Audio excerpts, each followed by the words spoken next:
الحمد لله والصلاة والسلام على سيدنا وحبيبنا محمد وعلى آله وأصحابه ومن والاه. ببونەی هاتنی مانجی پڕبەرەکەتی ڕەمەزانەوە پیرۆزبایی لە خۆمان و لە سەرجەم کوردی موسڵمان و هەموو گەلانی جیهانی ئیسلامی و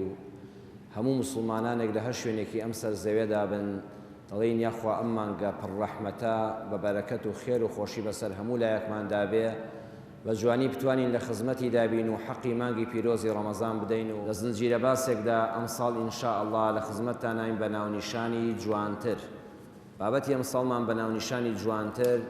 مەبەستمان ئەوەیە جوانتر حاڵی بوون لە دین، باشتر بەهرەمەند بوون لە ژین. ئەم ئیسلامە ئەگەر وەکو خۆی ئینسان لێ حاڵی بێ، ژیانێکی زۆر خۆش و کامەران دەباتە سەر. ئەگە وەکو خۆی لێ حاڵی نەبی لە جیاتی ببێتە ڕەحمەت، دەبێتە زەحمەت. بۆیە وشەی جوانترمان بە شیا و زانی کە بە ناونیشانی جوانتر لە ئیسلام تێبگەین. کاری هەموو ڕێکخراوەکان، کۆششی هەموو نووسەرەکان، وتاری هەموو مزگەوتەکان بەڕێزان بۆ دروستکردنی مرۆڤێکی چاک و پاکە. چاک واتە مرۆڤێک کاتێک کە لەناو خەڵکایە ئینسانێکی باش بێ. پاک مەبەستمان لەو مرۆڤەیە کاتێک کەوا چاوی کامێرای لە دیار نییە، کاتێک مرۆڤەکانی تر نایبینن، لەو کاتەشە هەر ئینسانێکی پاک بێ و پیس نەبێ. بەڵام هەمووان بە زۆری هەر باسی ڕووکاری دەرەوەی ئینسان دەکەن. چی دەخۆی، چی دەڵێی، چۆن دەڕۆی، چۆن ڕەفتار دەکەی، هەموو هەر ئەمە بە ئینسان دەڵێن. بەڵام پێغەمبەری خوا صلی الله عليه وسلم دەفەرمێ: ئەلا ئین فی الجەسەد مضغة إذا صلح الجسد كله وإذا فسدت فسد الجسد كله ألا وهي القلب. ئەفەرمێ لەناو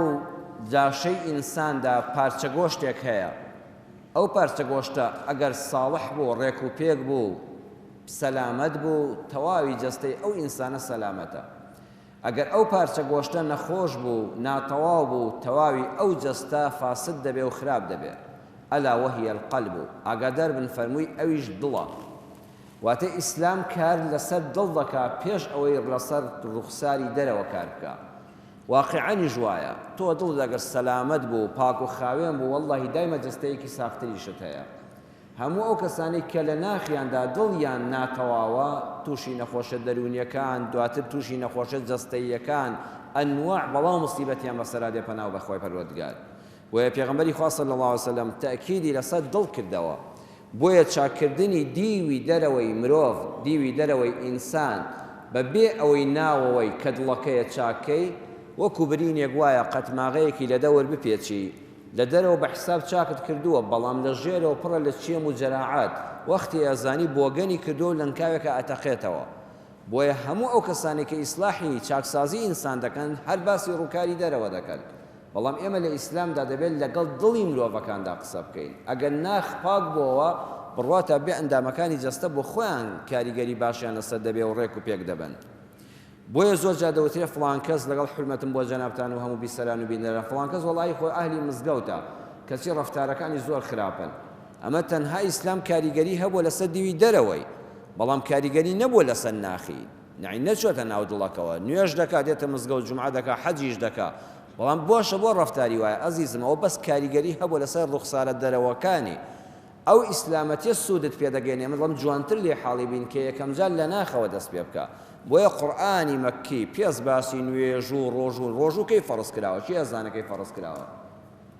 ڕۆژوو کەی فەرز کراوە بەڕێزان؟ ئەم ڕۆژی مانجی ڕەمەزانە. چەند ساڵ بۆ پیامبەر صلی الله علیه و سلم پێغەمبەر بۆ کە ڕۆژوو فەرز کراوەکو ئێستا؟ بەڵێ ساڵی دوی کۆچی، ڕەحمەتی خواتان لێبێ، ساڵی دوی کۆچی، یعنی سەیریکە. پێغەمبەری خوا صلی الله علیه و سلم لەوێ نزیکی 10 ساڵ لە مەککە بووە، 2 ساڵیش لە مەدینە، ئەمجا باسی ڕۆژوو هاتۆتە کارەوە. ئەی ئەم ئیسلامەتیە لە ماوەی ئەم نزیکی 12 ساڵەیە چی بە ئینسان کتووە؟ بەس خەریکی دروستکردنی ناوەی بووە. لە ناوە پاکی کردنەوە ئەمجا سەحابە دەبورایەوە، ڕۆژەکەی پێ نەدەشکا، کە دەهاتە مزگەوت لە دەرەوە دەگوت بەردەوام لە بازاڕیشە لە مزگەوتایە. ئەو جیلە سەحابە فەریدە پێگەیشت. بەسەراتێک عەرزی جەنابتان دەکەم لە نێوانی دوو پیاو باشدا. یەکەمیان شێخ جونەیدی بەغدادی هەزار ڕەحمەتی خوای لێبێ، یەکێکە لە ئوستازی تەریقەت و مشایخینی ئەم ئیسلامە، پیاوێکی زۆر عالم و زانا بووە. ئەوی تریشیان کابرایەک بۆ بە ناوی بەهلول لە سەردەمی هاڕون ڕەشیدا لە بەغاژیاوە. ڕۆژێکیان شێخ جونەیدی بەغدادی بەخۆی بە قوتابی و شاگردەکانیەوە تووشی بەهلول دەبێت کە پێی وتراوە باڵوڵ لە کوردیە ئەویش ئەڵێن قوربان ئەم پیاوە قسەی زۆر سەیر و سەمەرە دەکات جاری وایە قسەکانی زۆر باشن جاری وایە ئەڵەی شێتەڵوکەیە ئەویش ئەڵێ ئینسان دەبێت عیلم و زانیاری لە هەموو کەسێک وەرگرێ با لێی نزیک بینەوە بزانین داخۆ چی پێیە کە لێی نزیک دەبنەوە سەلامی لێ دەکەن ئەڵێن بەهلول شێخ جونەیدی بەغدادی بانگت دەکات ئەڵێ ئەگە ئەو ئیشی بە من بێ با ئەو بێ بۆ لای من شێخ جونەید دەفەرمێ ئەوە نیشانەی پیاوی عاقڵە ڕاست دەکات ئێمە ئیشمان بەوە ئەچێ بۆ لای و ئەویش دەڵێت جەنابەت چی ئەڵەمە شێخ جونەیدی بەغدادیم خەڵکی بانگ دەکەم بۆ لای دینی خوا بۆ لای ڕێنمایەکانی ئاینی ئیسلام ئەڵێت چیت پێیە دەڵێ وەڵڵی جاوی قورئان و فەرمودەی پێغەمبەر صلی الله علیه و سلم فەرموویەتی ئەوە بە خەڵک ڕادەگەیەنم ئەڵێ شێخ جونەید ڕوخسەت هەیە پرسیارێکت لێ بکەم بەهلول پێی دەڵێ ئەڵێ بەڵێ فەرموو ئەڵێ ئادابی نان خواردن چییە یەکسەر شێخ جونەید ئەم پرسیارە زۆر ئاسانە ئادابی نان خواردن چییە وەڵڵا قوربان دەست دەشۆم بسم الله الرحمن الرحیم دەکەم لەبەر دەمی خۆمەوە دەخۆم پارۆکە یەکەم جا پاروی بچووک دەکەم دەیخەمە لای چەپمەوە ئەمجا دواتر پارو بە لای ڕاستم پاشان سەیری بەردەمی کەس ناکەم لە بەردەمی خۆمەوە دەخۆم کە لێ بوومەوە ئەلحەمدولله دەکەم و دەست دەشۆم و سوپاسی خوا دەکەم بەهلول پێ دەکەنێ ینی زەردەخەنەیەکی لاقرتەی دێتێ هەڵێ وەڵڵاهی بەداخەوە زانایەکی گەورە خۆی بەڕابەری ئوممەتێک بزانێ هێشتا ئادابی ناخواردن نەزانێ ئەڵێ بۆ لەمە زیاتر هەیە ئەڵێ هەر باسی مەکە ئەڕوا و دڵێت خوا وەرە وەرە مەڕۆ جارێش تمان پێ فێرکە ئەڵێ قوربان پرسیاری دووەمت لێ دەکەم ئەڵێ فەرموو بە شێخ جونەیدی بەغدادی ئەڵێ باشە ئادابی قسەکردن چییە ئەویش دەڵێ وەڵای ئەوەی من بزانم ئەم جارە دەسڵەمێتەوە تۆزێک ئەڵێ ئادابی قسەکردن ئەوەیە بە ئەندازەی پێویست قسە بکەم قسەی نابەجێ نەکەم سەیری توانای عەقڵی بەرامبەر بکەم چەندە لە قسەکانم تێدەگا بە ئاستی زانستی ئەو قسە بکەم هەستی بەرامبەرم بریندار نەکەم قسەکانم ڕوشێنەر نەبن دەیبێژم ئەمجا دەیوێژم ئەڵێ دیسان پێکەنیەوەتی وەڵڵاهی لەمەشیانە نەتپێکە ئەمەش ئادابی قسەکردن نییە وتی ئەی چۆن وتی پرسیاری سێمە لێ دەکەم ئادابی خەوتن چییە وتی ئادابی خەوتن زوو دەخەوم دوای نوێژی عیشان ئەگە دەرس و دەورێکم نەبێ حەز دەکەم زوو بخەوم زیکرەکان دەخوێنم لەسەر لای ڕاستم دەخەوم یەکسە قسەکانی پێبڕی وتی وەڵای ئەمیشن نەزانی وتی دێ وەڵای ئەمە دین هەر ئەمانەی تێدایە وتی نابێ پێچەوانەوە جەنابی شێخ ئێستا من پێت دەڵێم تۆ باسی ڕووکاری دەرەوەی ئادابی ناخواردنم بۆ دەکەی چۆن دەست دەشۆی چۆن بسم الله دەکەی چۆن پارو دەکەی بەڵام گرنگەکە ئەوەیە کڕۆکەکەی ئەوەیە سەیری ئەوەت کردبێ ئەو نانەی دەی خۆی حەڵاڵ بێ ئەی نابرام ئەگە تۆ نانەکەت حەرام بێ و بەشی خەڵکی بێ و بیخۆی و بەدزی و فزی پێکەوەنێ هەزار بسم الله والحەمدولله بە پولێکە ئەبێ هەوڵدەی ئەمە میراتی خەڵکی تێدا نەبێ ئەمە حەقی براکەت و خوشکەکەتی تێدا نەبێ ئەمە لە بازاڕە دەستی خەڵکن نەبڕی بێ ئەمجا بسم الله والحەمدولله کە کاریگەریان هەیە کەواتە ئادابی یەکەمت لەبیر چوو کە پارۆکە لەکوێ پەیا کراوە و نانەکە لەکوێ ئامادە کراوە دووەمیان وتی بۆ ئادابی قسەکردن جەنابەت زۆر شتی جوانت گوت بەڵام ئەسڵەکە ئەوەیە ئەوەی لە ناخەوەیە پێش ئەوەی بێتە زمان پاک بێ ئایا ئەوەی بە زمان دەیڵێ دڵیشت هەر ئەوەی تێدایە بەرامبەرەکە خوا سەیری ناو دڵەکەت دەکا ئەینا تۆ چەندی قسەکان ڕازاوە جوان بن ئەگەر نێتی ناو دڵەکەت بەرامبەرەکە پانگ نەبێ خوا ئەو قسە جوانە وەرناگرێ بەڵام ئەگە قسەکەشت ڕێک و پێک نەبێت چونکە نێتی ناو دڵەکەت پاکە خوا هەر ئەجرێکت بۆ دەنووسێەوە بلانی کەم تاوانت لەسەر نانووسێ وتی پاشان بۆ ڕزای خوا بێ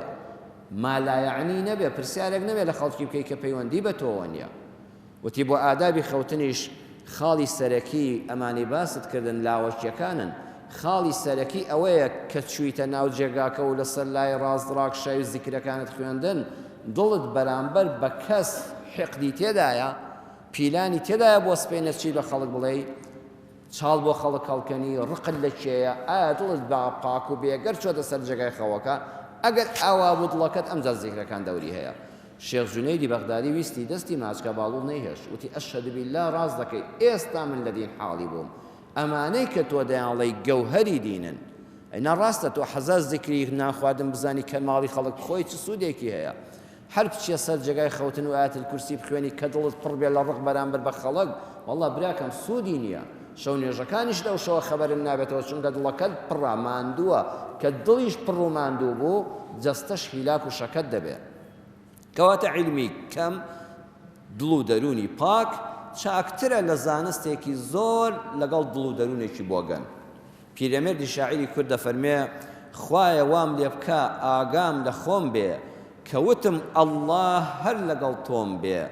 نەوەک بە زوبان دوعا بخوێنم لە دڵدا ڕەگی خەڵکی دەربێنم بەدەم دوعا بکەی دڵیش لە لای خەڵکی بێت تۆ بڵێ فڵان کەس تووشی و موسیبەتە نەبێت تۆ بڵێ ئەوەی لێنە ئەوە دەبفەرمێ خوایە لەوە بمپارێزە. ئەنەسی کوڕی مالیک لە مستەد ئیمام ئەحمەدا فەرموو دەکاتەوە هەرچەند شێخ ئەلبانی لە سیلسیلەی ئەحادیثی ضەعیفەدا هێناوێتی بەڵام دەفەرمێ ئیسنادەکەی صەحیحە لەسەر شەرتی شەیخەین واتە دەچێتە پلەی سیحەتەوە فەرموو دەکات. خۆشەویست دانیش بوو لەناو سەحابەدا لە مزگەوتا فەرمووی ئێستا کابرایەک دێتە مزگەوتەوە دەیبینن کە ئەهلی بەهەشتە. ئەنەس دەفەرمێ پیاوێکمان بینی هاتە ژوورەوە ڕیشی ئاوی لێدی دەست نوێژی لێ دەتکا و جووتیان نعلەکەی بەدەستەوە گرپوو لە پەنایەکەوە داینە و هات نوێژی کرد. 3 ڕۆژ لەسەر پێغەمبەری خوا صلی الله علیه و سلم فەرمووی ئێستا لەو دەرگایەوە کەسێک دێتە ژوورەوە کە ئەهلی بەهەشتە. عەبدوڵای کوڕی عەمری کوڕی عاس شوێنی ئەو کابرایە کەوت وتی لەگەڵ باوکمە عاجزیم بۆ جەنابیشت پیاوێکی بەڕێزی دەتوانی 1-2 شەو میوانداری بکەی سوێندم خواردووە چەند 3 شەو نەچمەوە ماڵی باوکم. وتی برا بە ماڵی من ڕازی بی ماڵی خۆتە فەرمووە لە بچینە ماڵەوە. عەبدوڵای کوڕی عەمری کوڕی عاس دەفەرمێت لە ماوەی ئەو 3 شەوەدا دەمبینی کابرا کە دەخەوت 1 شەو نوێژ 1 ڕکات شەو نوێژیشم لێ نەبینی. بەیانیانی شەڵدەستانانی دەخوا بەخوا ڕۆژی سونەتیشم لێ نەبینی بەڵام 1 کشتم لێ سەدەقەشم لێ نەبینی پارە بکا بەخێر غير أني لم أسمعه يقول إلا خيرا والله قسەیەکم لێ نەبیست إلا خێر نەبێت زمانی بەخێر دەگەڕا فیتنەیەکم لێ نەبیست دوو زمانیم لێ نەبیست غیبەتم لێ نەبیست. پاشی 3 ڕۆژەکە وەڕز بووم وتم وڵی برا من نەباوکم دەری کردوم نە شەڕم بووە بەڵام فەرمودەی پێغەمبەری خوا صلی الله علیه و سلم کاریگەری هەبوو لەسرم کە 3 جا موژدەیدا کە تۆ ئەهلی بەهەشتی شوێنت کەوتم چ عیبادەتێکت هەیە و کە ئێمە نەمان کردبێ والله من لەوانەیە عیبادەتم لە تۆ زیاتر بێ باشە هیچی وام لە تۆ نەبینی. ئەفەرمووتی والله ئەوەی بینی و تەدا براکەم بەخوا من هەر ئەوەمەوە فەزلی خوا بەسەرمەوە ئەڵێ ڕۆیشت و پاشان گەڕایەوە وتی والله من 2 صفەت لە خۆما شک دەبم إني لا أجد في نفسي لأحد من المسلمين غشا والله لەناو ئەم سینەیەمدا لەم دڵەدا غەشم بەرامبەر هیچ کەسێک نییە قەت بیرم نایە ڕۆژە لەم دڵەدا پیلانی لەناوبردنی کەسێکمدا نابێ. دووەمیان ولا أحسد أحدا على خير أعطاه الله إياه والله قەتیش حەسوودیم نەبردووە بە خۆشیەک کە خوا بە خەڵکێکی ڕاوابینی بێ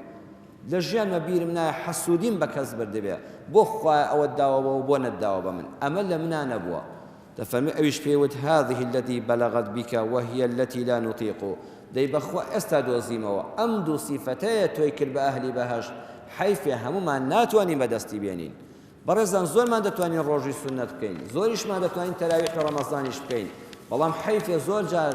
ئەو جورئەتەمان نییە نە حەسوودی بە کەس بەرین نە دڵمان ڕقی بەرامبەر کەس تێدا بێ. ئەو دۆش زۆر گەورەیە من عەرزم کردن لە ناخەوە دەبێ پاک بۆبی ئەمجا کردارەکانی دەرەوە کاریگەریان دەبێ.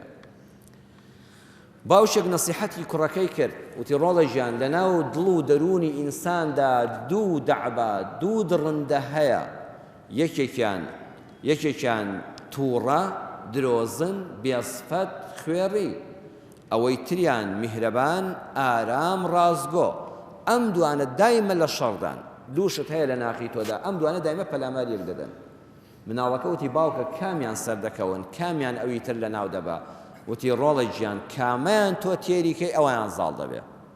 ئەگە تێریکەی بە ڕازگۆیی بە وەفاداری بە ئەمانەت بە خۆشەویستی خوا و خەڵقی خوا چاکەکە زاڵ دەبێ ئەگە پڕێکەی لە ڕق و قین و گوێن و شتی ناشرین و حرامخۆری بەخوا دڕندە خراپەکە زاڵ دەبێ و چاکەکە لە ناو دەبا بیزەبت بەرسەیری ناخی خۆت کەوایە ئەها جاری وا هەیە ڕقل لە کەسێکە وردەوە لەلایانی چاکەکانی دێنێتەوە بەرچاوڵی فڵان کەس وابوو یەکسەر ڕقەکە دادەمەرکێ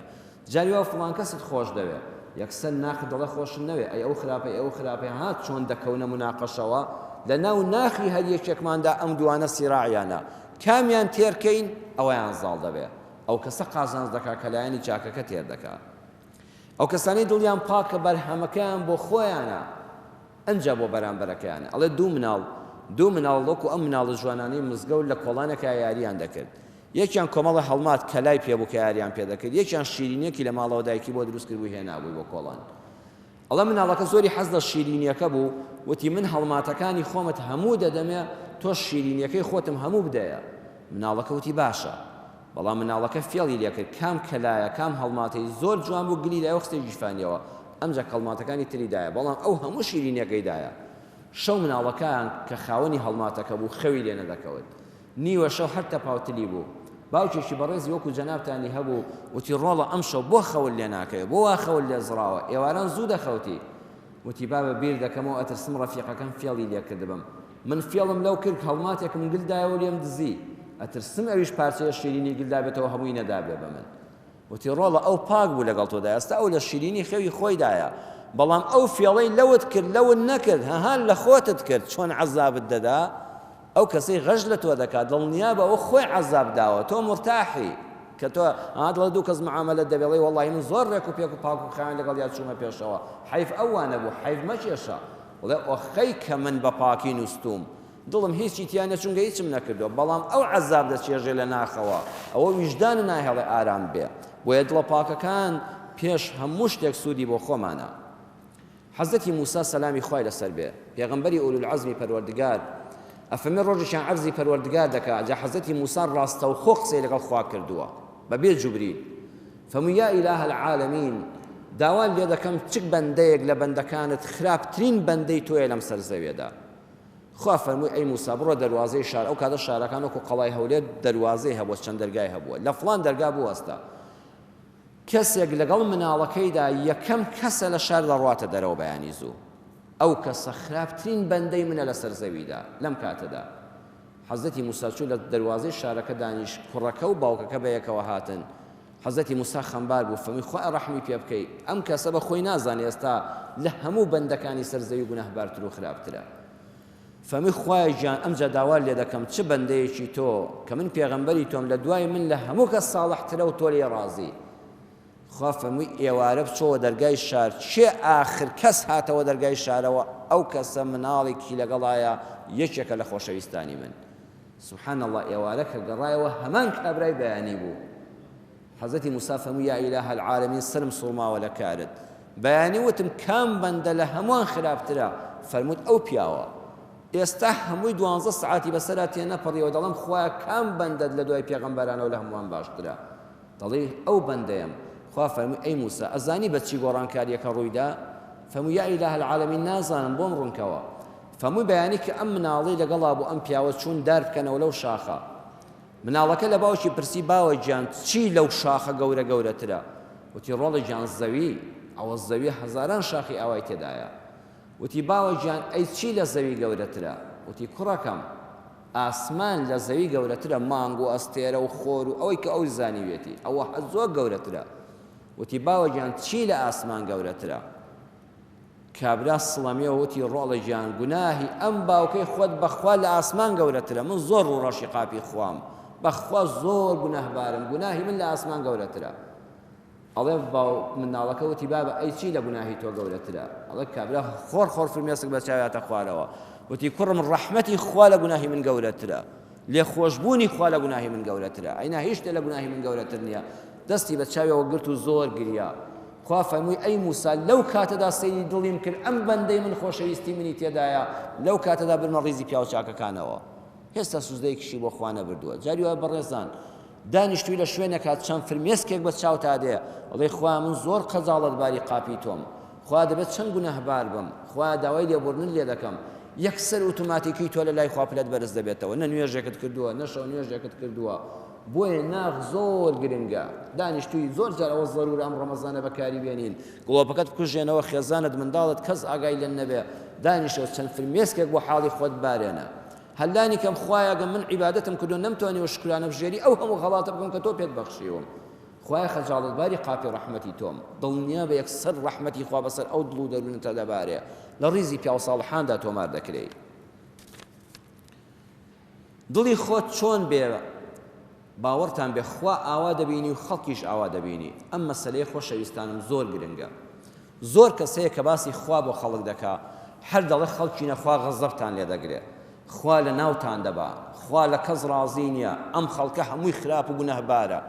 ئەزانی بۆ وا دەڵێ ئەوە خۆی وایە کە خۆت چۆن بی خوا وا دەبینی ئەو مەولانا وا دەفەرمێت دڵ و دەرونی خۆت چۆن بێ ئەڵڵا ئاوا دەبینی بەرامبەر بە خەڵک ئەو کەسەشی کە بۆ خۆی دڵی پاکە بە بەزەیە بە سۆزە دەڵێ خەڵکینە ڕەحمەتی خوا لە غەزەبەکەی زیاترە ئیشەڵڵا خوا هەر لێمان خۆش دەبێ پیاوچاکمان زۆر تێدایە لە ناو ناچین خوا غەزەبمان لێ ناگرێ خوا بەزەی و سۆزی لە غەزەبی پێشکەوتووە ئەو کەسە چونکە دڵی خۆی وایە خوش ئاوا دەبینێ بۆی ئەوانەی بە ناوی دینەوە قسە دەکەن ئەوە تەمسیلی خوا ناکەن ئەوە چینە ناخی خۆیان دابێ ئەوە بە خەڵک دەڵێن ئەم مەلای وا هەیە هەر لە عەزاب زیاتر لێی نابیستی چونکە دڵەکەی خۆی باش نییە بەرامبەر بەخوا وازانە خۆش ئاوایە بەرامبەر بە خەڵک کاتێک کە دڵی خەڵک خۆش دەکەی دەڵێ هەرچی گونەهبار بی خوا هەر لێت خۆش دەبێ مەویز مەبە لە قاپی ڕەحمەتی خوا ئەوە تۆ خۆت وا خوا دەناسی خۆش ئاوا تەعامل لەگەڵا دەکات بەرامبەر بە خەڵکیش بەڕێزان وایە دڵی خۆت چۆن بێ بەرامبەر بە فڵان کەس وەڵڵاهی یەکسەر ئەو وێنەیە دێتە بەرچاوت جاری وایە فڵان کەست بە خراپ زانیوە ئەو خراپ نییە ئەوە دیری تۆیە بۆ ئەو وای دەبینی بە سەراتی عەرزی جەنابتان کەم ئەڵێ کابرایەک داربڕ بوو کابرایەک داری دەبڕێ و تەورێکی هەبوو بە تەورەکەی داری دەبڕێەوە ڕۆژێکیان تەورەکەی دیار نەمابوو تەورەکەی وەختێ بەیانی هەستان سەیەکە تەور نەماوە بیری کردەوە وتی دەبێت چی ئەم تەورەی دزی بێ ئێوە لە حیوانەکە دامناوە تی وەڵڵاهی فڵان کەسی دراوسێمان دزیوێتی متابعی کرد و کابرای دراوسیان لە ماڵ هاتە دەرەوە لە ماڵ هاتە دەرەوە هەر شێوەکەی ڕۆیشتنەکەی کتی بەخوا چاک پێکامە سەیری کە ئەم ڕۆیشتنە لە ڕۆیشتنی دز دەچێت ئاو ڕیدایوەکتی ئەوە دزە ها دز ئاوڕ دەداتەوە ها خۆی کرد بۆ فڵان کۆڵانەدا ڕێک دزێکی کامل دەهاتە بەرچاوی مەرحەبای خەڵکی دەکرد دەگوت چاو لێ ئەوە دزە دەوێ موقیفی خۆی پاکاتەوە شەربی ئێستا دەچم خۆم دەگۆڕم و دەچم بۆ دادگا و شورتە شکاتی لێ دەکەم تەورەکەی پێ پەیدا دەکەمەوە هاتەوە ژوورەوە قاتێ جلی تۆزێ ڕێکپێک دەبەر کاژلی ئیشی لەبەرا بوو ژنەکەی وتیوە چیەکەی ناچی بۆ داروتی بەرەوەڵا بەڵام دەچم شکال لە فڵان کەس دەکەم تەورەکەمی دزیوە وتی پیاوەکە بە خاتی خوا بختان بە خەڵک مەکە وەڵی تەورەکە وتم شەو با نەدزرێ من بردومەتە ژووری دواوە ئەڵێ وتی ئەستەغفر الله خوات یعنی ژنەکە تۆ بردووتە وتیارە وڵات دەڵێ کاتەوە کابرای بینیەوە ئەم جارە هەر کە تەماشای دەکرد دەیگوت پیاوێکی چەند بێگوناحە چەند بێوەیە هەر ڕۆیشتنەکەی دیارە چەند سەلامەتە سبحان الله یەکەم جار چونکە ناخی پێی دەگوت دزە هەموو ڕەفتاری دزانی لەویدا دەبینی دووەم جار چونکە پاک بوو لە بەرچاوی ناخی پێی دەگوت پاکە هەموو سیفاتەکانی پیاو باشانی لەویدا دەبینی لەبەرەوە زۆر جارەوە ئێمە خۆمانین فڵان کە زوا دەبینین فڵان کە زوا نییە ئەوە خۆتی دەروونت بەرامبەری خراپە وێنات کردووە بۆیە زۆر ئاگامە لێ بوختان هەر لەمەوە دروست دەبێت آخری قسەکانمان بە فەرمودەیەکی فضيل كري عياض يعني دفمع عليك بطريق الحق ولا تستوحش لقلة السالكين أقدر بدايما لقل حق دابا ندخلت يعني الزور أهل باطل وإياك وطريق الباطل ولا تغتر بكثرة الهالكين أقدر بشوني ربازي تشوتي جنكوي ندخلت يعني الزوري شوين كوتواني فلان رباز بمليون خلقي لقلا فلان ربازا دكسي لقلانية دفرميت شنك بيغمبري خواه صلى الله عليه وسلم فرموي يأتي النبي يوم القيامة وليس معه أحد والله بيغمبري خواهي هيا بيغمبري بريزي خواهي لقيامته كديت ميداني محشر يكسي لقلانية أو هم صالبان قوازي بو ديني خواه كدو يكسي ماني بيانه هناوا بلان پاداش لای خواه مستوگرد چونکه اوی تبلیغه بو گیاندی بيغمبران و بانخوازان بس پیامکان لسر بی گیانن لبرو توك حق الناس سيري زوري خلق مكة سيري حقك بك وبيناسا ابن باز جدا فرمي من نظر نفسه لخدمة دينه فسيعيش متعبا ولكن يحيا كبيرا ويموت كبيرا هكذا يبو أم إسلام بجي بماندويتي دجي ودمر بماندويتي دجي بلان بقوري دمري بقوري دجي بقوريش دمري بقوريش زندو دبيتوا سلتاي وتاركاني أم شو مانبو بزنجير باسي دليكي باق لزنجيري دوانترا دسمان بيكت خواهی پروردگار هدایتی همو لایەکمان بدا و کۆتایی مەجلیسیشمان ئینشاءالله بۆ خۆشی مەجلیسەکەمان و ئاوەدانی دڵەکانمان با بەدەستە جەمعی سێ سڵاوە لەسەر پێغەمبەری خوا بدەین. اللهم صل على سيدنا محمد وعلى آله وصحبه وسلم. اللهم صل على حبيبنا محمد وعلى آله وصحبه وسلم. اللهم صل على شفيعنا محمد وعلى آله وصحبه وسلم. والسلام عليكم ورحمة الله وبركاته.